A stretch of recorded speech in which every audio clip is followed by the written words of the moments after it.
Hello viewers, இன்னைக்கு நம்ம பார்க்க போறது One Piece episode 392 part 1.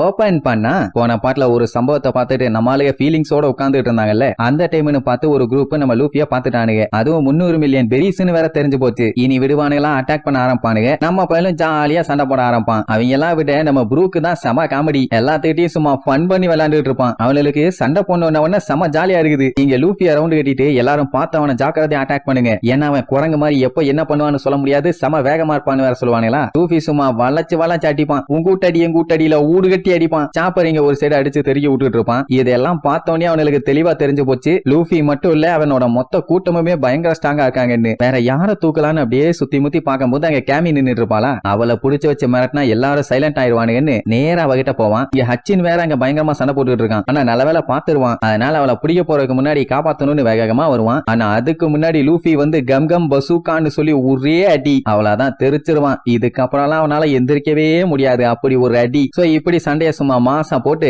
எல்லாத்தையுமே பொலந்து கட்டி அனுப்பியாச்சு. அந்த சம்பவத்தை பார்த்து நல்லா இருந்த பையலுக்கு இப்ப சண்டைய போட்டவனதான் கொஞ்சம் நிம்மதியா இருக்கு. அப்புறம் என்ன ஓரமா ஜாலியா உட்காந்து டிஸ்கஸ் பண்ணிட்டு இருப்பானுங்க. இந்த மாதிரி எத்தனை பேர் வந்தாலும் நாங்கெல்லாம் தோக்கவே மாட்டோம், இவங்க எல்லாம் டம்மி பீஸுங்கன்னு. அடிவானதுக்கு அப்புறம் தான் தெரியுது இவங்க எவ்வளவு ஸ்ட்ராங்கா இருக்காங்கன்னு. பின்ன 300 மில்லியன் பெரிஸ்னா சும்மாவா, சப்பையா தூக்கிடலான்னு பிளான போட்டு வந்து இப்படி சப்ப பீஸுங்க மாதிரி அடி வாங்கி கிடக்குறானுங்க. அவனுக்கு என்ன ஒரு கான்பிடென்ட்னா இவனு அடி வாங்கிட்டானுங்க. ஆனா இவனை விட பெரிய பெரிய ஆளுங்கெல்லாம் இன்னுமே இந்த ஐலாண்ட்ல இருக்கானுங்க. பட் அதுக்காக இவங்களை இப்படியே விடக்கூடாது, யாராச்சும் ஒருத்தரையாவது தூக்கணும்னு பிளான் பண்ணுவானுங்க. அப்ப அந்த தடி பைய பேசாம அந்த பச்சைமுடி பொண்ணை தூக்கிடலான்னு சொல்லுவான். அதான் கேமிய. ஏன்னா அவதானே எந்த அட்டாக்கும் பண்ணாம அவ பாட்டுக்கு ஓரமா நின்னுட்டு இருந்தா, அவளுக்கு சண்டை போட தெரியாது. சோ அவளையே தூக்கிடலான்னு பிளான் பண்ணி களத்துல இறங்கிடுவானுங்க. இது நம்மளுக்கு தெரியாது இல்ல. ஆனா ஒண்ணு மட்டும் இப்ப தெளிவா இருக்காங்க, பவுட்டி ஹண்டர்ஸ் எப்ப வேணாலும் எப்படி வேணாலும் வந்து அட்டாக் பண்ணுவாங்கன்னு. ஏன்னா இவனுங்களே திடீர்னு எங்க இருந்து வந்தானுங்கன்னு தெரியல, சடனா வந்து பாஞ்சிருக்கானுங்க. இனிமேட்டெல்லாம் எங்கேயும் இறங்கி டேஸ்ட் எல்லாம் பாத்துக்கிட்டு இருக்க கூடாதுப்பா, பஞ்சாயத்தெல்லாம் எப்படி வரும்னே தெரியலங்கிற மாதிரி ப்ரூக் சொல்லுவான். அப்ப அப்படியே சுத்தி பாத்துக்கிட்டே வருவாங்க. எவனோ ஒருத்தனை குத்தி தொங்க விட்டுருக்கானுங்க போல, அவன் காஞ்சி போய் எலும்பு கூட தொங்கிட்டு இருப்பான். அப்படியே அவங்க ஒரு இடமா பாத்துட்டே போவாங்க. எல்லா இடமும் செதஞ்சு போய் கிடக்கும். சாப்பர்லாம் பாத்துட்டு இந்த இடத்துலயா கிராப்ட்ஸ்மேன் எல்லாம் இருக்காங்க, நம்பவே முடியலமா. ஆக்சுவலா இந்த ஆர்கி பலகங்கிறது ரொம்பவும் பெரிய இடம். இந்த இடத்துல கவர்மெண்ட் நோட் பண்ணாத இடங்களும் நிறைய இருக்குதாமா. சொல்ல போனா மெரைன்ஸாலையும் ரொம்ப இன்டீரியரா உள்ள போக முடியாது. கொஞ்சம் இதை பாருங்கன்னு ஒரு மேப் ஒண்ணு காட்டுவான். அதுல இங்க என்னென்ன டிஃபரெண்டான ஏரியாஸ் இருக்குன்னு எல்லாத்தையுமே டிவைட் பண்ணி காட்டி இருப்பாங்க. ஒரு 10 செக்ஷன் இருக்கும். அதுல ஸ்டோன் மாதிரி மென்ஷன் பண்ணிருப்பாங்களா, அதுல எதெல்லாம் மென்ஷன் பண்ணாம இருக்குதோ அதெல்லாமே இன்னும் டிவைட் பண்ணாம இருக்குது. இப்படித்தான் இங்க ஏரியாஸ் எல்லாத்தையுமே டிவைட் பண்ணி வச்சிருப்பாங்க. இப்போ நம்மளுக்கு உள்ள என்ட்ரி ஆனது 40ன்னு ஒரு கல்லு இருக்கே, அந்த இடம் தான். அது வந்து ஒரு டூரிசம் பிளேஸ்.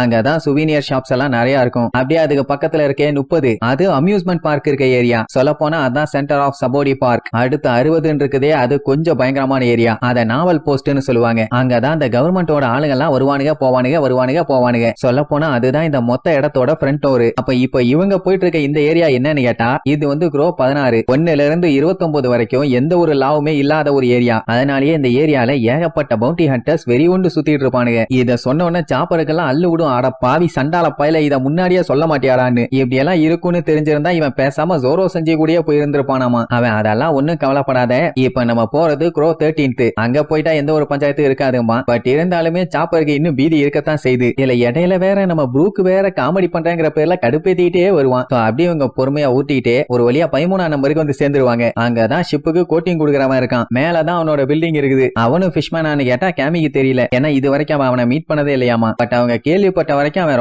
ரொம்ப பெஸ்டாமா. சரி அதை பார்த்தா தெரிய போகுதுன்னு அப்படியே பொறுமையா போவாங்க. ஓப்பனிலேயே ஷாகி ரிப் ஆஃப் பார்னு போட்டிருக்கும். என்னடா வந்தா கிழிச்செறிஞ்சிருவேங்கிற மாதிரி போர்டு போட்டிருக்கு. அவன் ஒன்னும் வயலண்டான ஆள் இல்லையே, அப்படி இப்படின்னு அவனை பத்தி விசாரிச்சுக்கிட்டே தான் போவாங்க. ஆரம்பமே கண்ணா பின்னான்னு இருக்குன்னா அப்ப பினிஷிங் எப்படி இருக்கும். ஹச்சி எல்லாம் அதெல்லாம் ஒன்னும் பஞ்சாயத்துல வாங்கன்னு சொல்லி கூட்டு போவான். டோர்ல ஓபன் போட்டிருக்கும். அப்பவே தெரிஞ்சு போச்சு பிசினஸ் இன்னும் ரன் ஆயிட்டு தான் இருக்குதுன்னு. சரி ரைட்னு உள்ள ஓபன் பண்ணிட்டு போய் பார்த்தா ஒரு லேடி ஒருத்தனை போட்டு குமுறு எடுத்து ரத்த கலரியில அவனை கதற விட்டுட்டு இருப்பான். இவ பேரு ஷகுயகு, ஆனா ஷாகின்னு சொல்லுவாங்க. இந்த பாரோட ஓனர் இதுக்கு முன்னாடி பைரட். இந்த ஹச்சி பையில பார்த்தவன அவளுக்கு செம ஹாப்பி. என்ன பார்த்து 10 வருஷம் ஆச்சுன்னு சொல்லி மாத்தி நல்லா பேசிக்குவாங்க. அதுக்கப்புறம் கொஞ்ச நேரம் உட்காருங்க, இப்ப நான் கொஞ்சம் வேர்த்த புரட்டிட்டு இருக்கேன், மொத்தமா கிழிச்சு வீசிட்டு அதுக்கப்புறம் வரேன்பா. ஒன்னு பஞ்சாயத்துல நல்லா டைம் எடுத்துக்கன்னு சொல்லிட்டு நம்மளுக்கு பாட்டுக்கு போவாங்க. அவ வச்சு செதுக்குன்னு செதுக்கிட்டு இருப்பா. இவங்க 2 பேரும் பார்த்துட்டு வாய பொலந்து உட்காந்துருவாங்க. என்ன ரத்தம் வர அளவுக்கு இந்த அடி அடிக்கிறான்னு. அதுக்கப்புறம் வெளியில காட்டுறாங்க, அப்படியே தலைகீழ கொண்டு போய் புதைச்சிட்டா. பரவாயில்ல, பவர்ஃபுல்லான ஆளை தான் மீட் பண்ண வந்திருக்காங்க. அதுக்கப்புறம் கேஷுவலா உட்காந்து பேசிக்குவாங்க,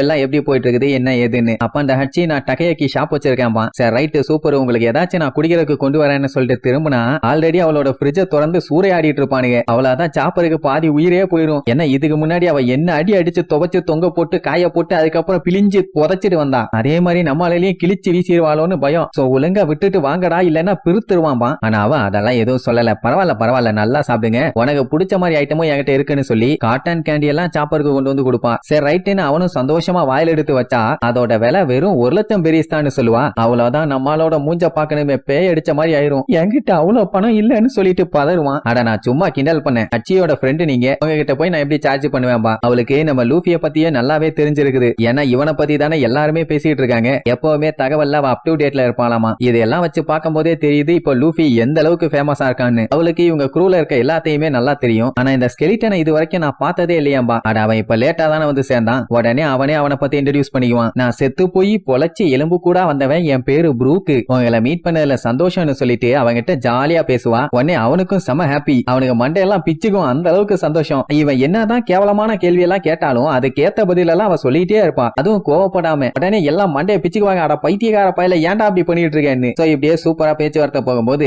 அவ கடைசியா நம்மாலையில பத்தி கேள்விப்பட்டது அந்த எனிஸ்லாபி பஞ்சாயத்து தான். அது நிஜமாவே உண்மைதானா, நீங்க கவர்மெண்ட்டுக்கு எதிராக சண்டை போட்டீங்களான்னு விசாரிப்பான். லூஃபியா அதெல்லாம் உண்மைதான், பட் அதை சொன்னா கதையா போகும், விட்டு தள்ளுங்கம்பா. அதுக்கப்புறம் அவங்க தாத்தாவை பத்தி எல்லாம் பேசுவாங்க. அதான் கார்ப்பு, அவரும் கொஞ்ச நாளா இவனை வெட்டிட்டு இருந்தாருல்ல. சோ இப்படி பேசிட்டு இருக்கும்போது ஷாகிய பத்தி பேசுவாங்க. அவ இதுக்கு முன்னாடி பைரட்டா இருந்தவ, ஆனா அதெல்லாம் விட்டு 40 வருஷம் ஆகுதும்பா. அப்ப உனக்கு என்ன வயசு ஆகுதுன்னு கேட்டா சொல்ல மாட்டான். ஆனா அவளுக்கு வயசு கன்ஃபார்மா 60க்கு மேலதான். அவளுக்கு நம்மளுக்கு எதுக்கு வந்திருக்காங்க, ஏன் வந்திருக்காங்கன்னு எல்லாமே A to Z நல்லாவே தெரியும். அவளே எல்லாத்தையும் சொன்ன உடனே அத்தனை பேரும் அசந்துருவாங்க. ஆனா இவ கோட்டிங் வேலை பண்ண மாட்டா. ரயிலேன்னு சொல்லிட்டு இன்னொரு கிராஃப்ட் மேன் இருக்கான், ஆனா அவன் இப்ப இங்க இல்லையாமா. அப்படி இல்லன்னா அப்புறம் எப்படி ஃபிஷ்மேன் ஐலாண்டுக்கு போவோம், ஏதாச்சும் பண்ணுங்கன்னு சொல்லி கேட்பாங்க. அவன் என்ன சொல்லுவா, அவன் ஒண்ணு இந்த ஆர்கி பலகாவை விட்டே போகல, இங்கதான் எங்கேயாச்சும் பப் கேம்பிளிங்னு சொல்லிட்டு சுத்திட்டு இருப்பான், போய் செக் பண்ணி பாருங்க கிடப்பாம்பா. சரி எதுக்கு போய் தேடிக்கிட்டு, அவன் வரட்டும், அது வரைக்கும் நாங்க வெயிட் பண்றோமானுங்க. என்ன போனவன் ஒரு 6 நாள் இல்ல ஒரு நாள், மிஞ்சு போனா ஒரு 2 நாள்ல வேலைக்கு வந்துட மாட்டானா என்ன, அந்த ஒரு நம்பிக்கை. அப்பந்தான் அவ பெரிய குண்டத்துக்கு போடுவா. அவன் போய் 1/2 வருஷம் ஆகுதாமா. அவ்வளவுதான், நம்மளுக்கு தூக்கி வாரி போடும். அதுக்கப்புறம் அவனை பத்தி பேசும்போது தான் தெரிஞ்சது அவன் சில பொண்ணுகளோட தான் இங்க இருந்து போயிருந்தானாமா. சொல்ல போனா அவனும் இதுக்கு முன்னாடி பைரட்டா இருந்தவன். இப்ப அதெல்லாம் பஞ்சாயத்து இல்ல, இவங்களுக்கு கோட்டிங் பண்றதுக்கு ஆள் இல்லையே. இவங்களுக்கு இருந்த ஒரே ஒரு ஆப்ஷன் அவன் மட்டும் தான். அவனும் இப்ப இல்லங்கும் போது என்ன பண்றதுன்னு தான் தெரியல. மேபி அவன் இங்கதான் இருப்பான்னு உங்களுக்கு ஏதாச்சும் ஹிண்ட் தெரியுமான்னு விசாரிப்பாங்க. அவளோட கெஸ் படி 1ல இருந்து 29 இதுக்குள்ளேயே இருக்கிறான், வேணா போய் தேடி பாருங்கப்பா. உடனே சாப்பருக்கு தூக்கி வாரி போடும். ஏன்னா 1ல இருந்து 29னா